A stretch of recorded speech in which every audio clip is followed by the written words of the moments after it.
Welcome to Talk to Me. I'm Esther Mills. November 11, 2008 was a day filled with mixed emotion. It was a joyous day as many stood by the World War II memorial as it was erected at the Statehouse in Princeton, New Jersey. However, it was a day also filled with sadness and grief, as so many of our World War II veterans have died awaiting this day to be recognized and remembered for their contributions and sacrifices to our country. Our guest today is Jack McGreevey, and he is the chairman for the World War II Memorial in New Jersey. Tell us a little bit about yourself, what your background is, and how you became involved in the World War II Memorial. Well, I'm a former Marine. I was went in the Marine Corps at the end of 1945, and I was over in Japan in the Japanese occupation. And then I went to China to hold back the Chinese communists from taking over from the Chinese nationalists. And then later on, I went to Guam. And my last job in the Marine Corps, I was a drill instructor with the Hollywood Marines out in San Diego, California. So it sounds like you played a very big role in World War II. Well, mine was minor. I have a brother who played a big role. In fact, it cost him his life. My brother was a World War II hero. He picked up the Navy Cross for extraordinary heroic action on Iwo Jima, and prior to that he had picked up a Bronze Star with the V for Valor for heroic action on Saipan. So I was into the Marine thing early on by virtue of following his experience. So that must have been a very sad day when your brother lost his life. Yes. In those days, you know, we didn't have the speed of television like we have today, but we knew something was going on, and we were very concerned.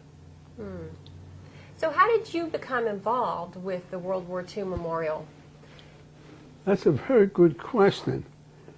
I attended, we had veteran commanders call down at the Statehouse, as all governors do, and this was in the fall of October 2003. The veterans brought up the fact to Governor McGreevey that we had a Vietnam War monument and we had one for the Korean War veterans, and they wanted to know what happened to the World War II concept. And what had happened is, through the change of administrations, it fell through the cracks. And a friend of mine was there by the name of Ben Roth, and he says, why don't we give the job to the World War II veteran down there? And as I looked around, there was nobody behind me, and I was the World War II veteran he was talking about. I had been active in veteran affairs, and I got to know some of the guys over the years. But from that moment, I got to be the chairman of the World War II Commission. I was officially appointed by the governor, and we went through all the motions. And at that time, Governor McGreevey was your son, or Right, is your son. right. And so your son appointed you to the commission. As a result of Ben Roth's Prompting. Right.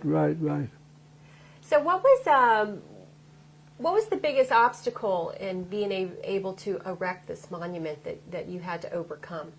Well, the primary obstacle was finances.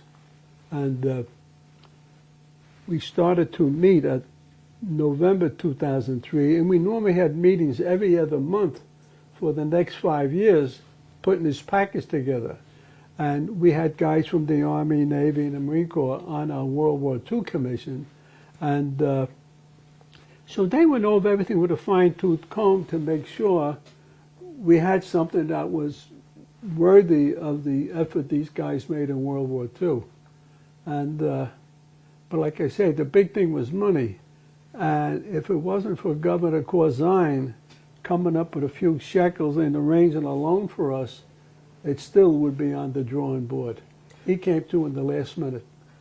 Describe to us how you were able to come up with the theme "Victory" for the memorial. It was a consensus of opinion, but that was primarily the whole idea. They just wanted to say, you know, we went to war, we won the war, and made that very clear. That's why they have Lady Liberty there, and she was holding up the wreath and the sword. It was kind of a takeoff on the old Greek mythology, you know. And the kind of the subheadings are duty, service, and sacrifice. Yes. Can you tell how that was portrayed in the memorial? That pretty much represents what the service is all about. So that wasn't difficult, you know. But we would throw it out on the table, and there was much discussion about anything and everything. And so we wanted to make sure it was something that was worthy of the efforts of all the World War II veterans. And sacrifice and service was prominent. So on the day that, on November 11th, 2008, the day that it was erected, how did you feel? Oh, I was very happy, as my whole committee was, that finally, you know, after the 5 years of putting something together, we finally got the package wrapped up. But we still have one more meeting to go, because they don't. We had 95% of the thing complete when we dedicated it, and there was another 5 to 10% that they had to finish off. When as soon as that's finished off, we'll have our final meeting, and my committee will be disbanded. And who spoke? Did you speak at the memorial? Yeah, I was the first speaker, and then General Reef, and then the governor. Why do you feel that this memorial is important?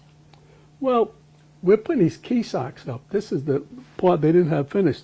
And on one wall we have the European theater of operation. Then on the other side we have the Asiatic Pacific. And the school teachers will bring their kids down here, and when they hit the key sock, it will explain the wall. And we have all kinds of different figures and scenes from the different activities that took place on both the European theater and the South Pacific. And it explains what had happened, when, and why, so the kids can get an education and realize that, you know, freedom is not free, and there was a high price paid for the freedom that we enjoy today.